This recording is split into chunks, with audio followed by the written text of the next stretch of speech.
এই দক্ষিণ জেলার একটি আসনও বিএনপির বাইরে যাবে না। দীর্ঘ প্রায় 11 বছর পর এই কুমিল্লা জেলা দক্ষিণের সম্মেলন হচ্ছে। নতুন আহ্বায়ক কমিটি আসার পর জনাব জাকারিয়া তাহের সুমন আহ্বায়ক এবং ভিপি ওয়াসিম সদস্য সচিব হওয়ার পর 12টি ইউনিটে একেবারে ওয়ার্ড থেকে ইউনিয়ন থেকে থানা পৌরসভা সরাসরি সম্মেলনের মাধ্যমে ভোটের মাধ্যমে যে সম্মেলনগুলো হয়েছে, যে কমিটি আসছে, এই কমিটির প্রতিফলন হলো আজকের এই আয়োজন। একটা নির্ভেজাল কমিটি হবে, আমরা আশা করি এটা গতিশীল এবং সুযোগ্য নেতৃত্ব আগামীকাল আসবে কুমিল্লার জেলার জন্য।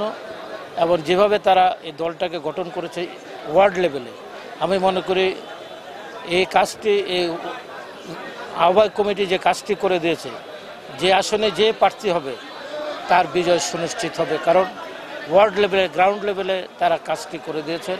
ওয়ার্ড এবং ইউনিয়ন যারা ভোটটা নিয়ন্ত্রণ করবে, এই কাজটি এই কমিটি করে দিয়েছেন। এই কমিটি সুমন, জাকারিয়া তাহের সুমন এবং ওয়াসিম এবং যারা টিমে ছিলাম আমরা সবাই এটার ধন্যবাদ বা প্রশংসা পাওয়ার।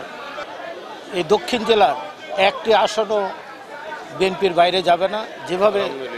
যেভাবে দলটি সুসংগঠিত হয়েছে, যত বাধায় আসুক এই দক্ষিণ জেলার সব কয়টি আসন ইনশাল্লাহ ধানের শীষ পাবে।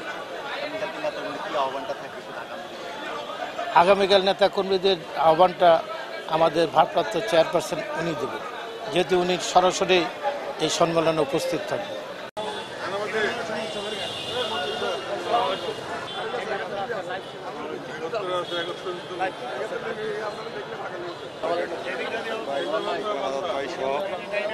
ইতিমধ্যে এসে উপস্থিত হয়েছে।